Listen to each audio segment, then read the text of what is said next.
এক ছিল ছোট্ট একটি গ্রাম, সবুজ আর শান্ত।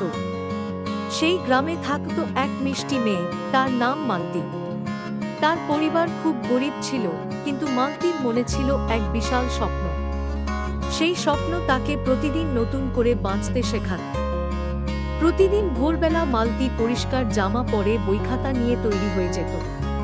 গ্রামের কাঁচা রাস্তা ধরে গরুর গাড়িতে করে সে স্কুলে যেত। এই ছিল তার প্রতিদিনের রুটিন, যা সে কখনো ভাঙতে চাইত না। রাস্তার দুপাশে ছিল সবুজ ধানক্ষেত আর গাছে গাছে পাখির কিচিরমিচির।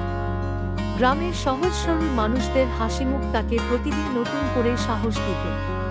এই দৃশ্যগুলো তার মনকে আনন্দে ভরিয়ে তুলত। বৃষ্টি হোক বা রোদ, মালতী কখনো স্কুলে যেতে ভুল করত না। অনেকে মালতীকে দেখে অবাক হতো। গরুর গাড়িতে করেও সে এত নিয়মিত স্কুলে যায়। মালতী মনে মনে ভাবত, আমি একদিন অনেক বড় হব, আমার স্বপ্ন পূরণ করব। স্কুলে গিয়ে মালতী মন দিয়ে পড়াশোনা করত। সে শিক্ষকদের সব কথা মনোযোগ দিয়ে শুনত এবং তাদের প্রিয় ছাত্রী হয়ে উঠেছিল।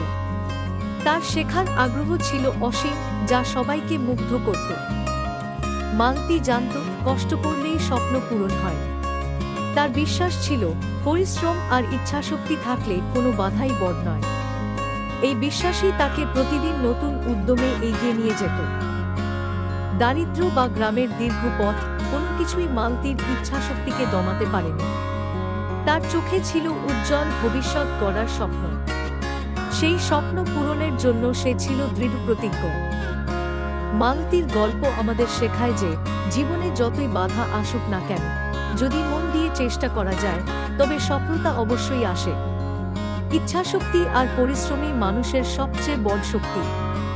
এই দুটি গুণ থাকলে যে কোনো লক্ষ্য অর্জন করা সম্ভব।